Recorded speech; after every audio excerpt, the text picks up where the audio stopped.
how about we have like a little talk about Twitch drops for the folks who maybe don't know too much about it. It's going to be a really quick update. They're not too complicated. Twitch drops officially, or at least as official as a Google AI can give you. Twitch drops are in-game rewards such as cosmetics, currency, or beta access that viewers can earn by watching specific Twitch streams for a set amount of time. One of the biggest, most recent examples of this is, I think, Battlefield 6 during its like beta period, early access period, whatever. You could go on Twitch and watch somebody streaming Battlefield 6. That would then get you access to the beta as well. So it's just incentivizing you to watch Twitch streams. Now, why would somebody want to need to get people to watch more Twitch streams? Well, for that, we can go back to May of 2022. And we have two different graphs that can really show you what the heck happened in May of 2022. Now, it's not, or is it 23? No, it was 22. It was 22, yeah. It's not a crazy number anymore, $21 million in a month. It's a crazy number. Let me not mistake that. But it's not, I mean, 28 million in November of 2023, 25 million in May of 2024. You go to any November or May and they're making $20+ million, but that didn't really happen. It happened here in November, but this was like the first month that really like Star Citizen just started to take off. And 2022 in general, as you can see, was the first month that overall the funding started to take off. Now I got another little resource here that we can take a look at. And we'll look at the Star Citizen statistics. This Solinome tracks everything in terms of Twitch streaming. So if we go and look at these graphs, we'll get some historical data from average viewers and peak viewership on the Star Citizen category overall. On the left side here, we will also get the amount of channels. But I'm gonna pull this all the way back to before I started streaming, to about 2018. And you can already see the biggest spike in the entire thing is right here. May 25th, 2022. And for all of you Star Citizen addicts in here, which I know we a lot of us are, let's be real. Why else would you be here? That is right smack dab in the middle of Invictus Week. And if you remember Invictus Week of May of 2022, now a lot of people will think of 23. That was when I think it was, what was his name? Big streamer.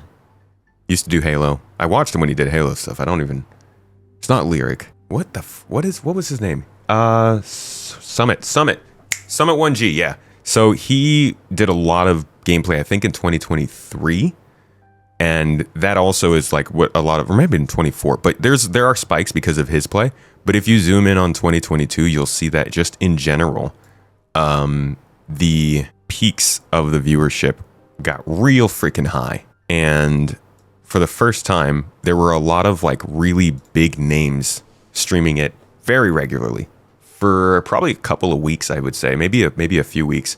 You were getting people like Summit was playing it, obviously. I remember Lyric was playing it. Jack Frags was putting out regular videos about it for the first time. It was like a really big draw. And what happens is the more people watch anything really on Twitch, any category, the faster that category. I don't want to see the campaign. God dang it. Take me to the goddamn normal freaking page of Twitch. All right. The more viewers go and watch a game, the higher up it goes on this list. Star Citizen generally is like fairly low. I'm not saying they're crazy low. You could just keep scrolling and scrolling and scrolling and scrolling and scrolling. There are so many games being streamed all the time. Plenty of great games here. Hunt Showdown is usually, oh, this is 1896. No, that's a Hunt Showdown is usually around where Star Citizen is. You see Sea of Thieves at 3.8. Star Citizen's probably going to be around here somewhere. There it is. 6.9. It's actually doing pretty well right now. That's probably because of the Twitch drop hype, getting people more into the streams and actually looking. But like, look at these numbers. 9,000, 10,000, even all you have to do is hit 20,000 and you're on the front page of Twitch, which is going to bring a lot of people in. So what happens when that happens? People will come into the stream.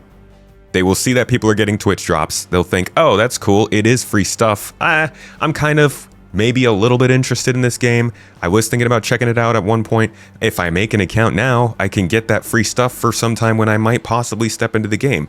Then they look at a Twitch streamer and they see that they've got a referral code. Oh, I'll also get 50,000 credits. And I am betting we're going to get a pretty freaking good referral bonus just purely because like they are definitely pushing this hard. They want this to be a huge week for Star Citizen. I worry about that for them, but they clearly want this to go very big and very wide. So I think they're going to do a big referral bonus. I think they're doing the free Twitch drops. I think they're going to get the free $50,000 or 50,000 credits. You get to fly 150 plus ships for free. You get to experience the whole game for free. It's all free, right? And it's all in your face. So yeah, one of the biggest reasons to do a Twitch drop like this is to get more viewership and cause a kind of a snowball effect as the game comes up the ladder and more people are seeing it. The thing is, it has to be an impressive game too. So it really all depends on whether the game is playing well or not. And I know a lot of you are thinking it's not going to. I don't blame you.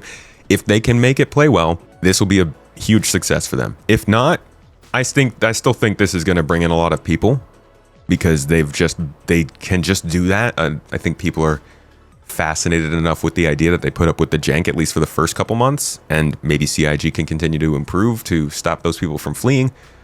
But there will definitely be turnover. My biggest thing is, like, this is a very risky move on their part, but it does feel a lot more like everything else they've been doing, making the company feel a little bit more mature, getting into different forms of marketing, trying to give a better public image, kind of relates to all this. The other thing this does, though, besides bringing new people in, is there are so many people who just watch Star Citizen. Let's go to my YouTube channel real quick. Check it out if you never have. It's a pretty cool place. I post this every month. Why push this hard now? Why push this hard now? Because they're pushing everything hard now. They're not doing concept sales anymore. They are pushing cosmetics into the game. They're getting people to care more about how they look rather than the features that are going on. They are focusing on content over features and tech. They are gearing up for Squadron 42 to seem like a lot more of a casual ready game. They also want to appear more official. The most efficient way to do that is to work with the companies that already appear official. Now, I know Twitch got a reputation, but it's not like they're partnering up with Yowzer or something. I don't know. Is that a thing? Is Yowzer a thing? What's like a weird one? I know Kick is a thing, but there are definitely more niche streaming sites. And I think teaming up with Twitch, eventually doing some kind of a promotion with somebody else, maybe they drop, listen, yeah, this is a crazy one, but maybe they drop a trailer at the Video Game Awards. If they know the game's going to be ready next year, I think that would be the biggest thing that they could do. Probably one of the smartest things they could do for marketing, but they have to make sure that Squadron 42 is going to be ready. That being said, yeah, it's an optics thing. I mean, it's an optics thing, but it's also like getting people into the game thing. The other thing I was going to say is one thing that this does, besides bringing new people into the game, is it encourages other people that have been just kind of watching Star Citizen to get more invested again. I was saying I cover this poll every month. Next one's coming out in a couple days, but I ask everybody in the Star Citizen community, are you happy? Are you coasting and following along? Are you not happy? Now, I know this doesn't explicitly say people aren't playing the game. It's more of a how are you feeling kind of question. But the fact of the matter is that more than 50% of people, every single time I ask this, we can keep scrolling, 51%, 56%, 50%.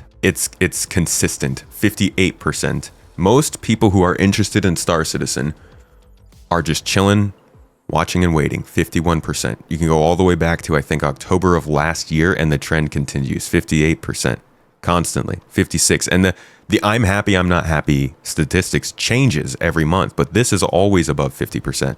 Sometimes it's even higher. That one was 61, 58, a lot of posts this month, 63. You guys get the point. A lot of people are just chilling and watching Star Citizen, and if you can get those people to see that they can get free stuff in the game, to see that there's enough armor that they can do Twitch drops for the game, that they're taking it more seriously, that there's even just getting them to hear that there's a Twitch drop for Star Citizen would be like, oh, that's weird. I'll go check it out. Boom. They see the new update, 4.4. New star system, 5 new ships in the game. The Perseus is in the game. The Polaris is in the game. The Idris is in the game. Pyro's in the game. All these people who haven't really paid attention for like a year, this is the biggest chance CIG has had for such a long time to re-engage them. Again, that depends on if the game's gonna agree, But the point is very clear. This is just to generate buzz. And I think it can work. I think it already has worked. I can't say it already has worked for them, but my own Twitch follower account has definitely grown a lot over the last week since they announced the drops. We haven't had drops, but people have been getting ready. And so I think that is an early sign that this could work for them. But that's the whole thing. There's a little update that was given by somebody on the dev tracker. Here we go. Somebody was asking if the Twitch drops are behind a paywall, because they went and saw a title description including drops, so I imagine there'll be drops enabled tomorrow, and yet it's behind a paywall. Yeah, I don't know where they get that it's behind a paywall. But Niku came out and clarified all you need to do is link your Twitch account to your existing RSI account. This only takes a few minutes and ensures your earned rewards are delivered directly to your hanger. The details of this are super simple. You do not have to watch more than 4 hours of Star Citizen. It can be anything Star Citizen. We will be doing talking stuff, for instance, as we do. We'll be doing some gameplay, some org stuff. But in general, you don't have to go and sit in a stream for 4 hours. You just do it over time. And you've got like 2 weeks, I think. So like watch 30 minutes every couple of days, and you'll get your drop. And I believe, I don't know how they're gonna let you know you got it. You just go check your account, I guess, but it might all be validated at the same time for all of us. But anyways, yeah, there's your look at Twitch drops. Hopefully that helps.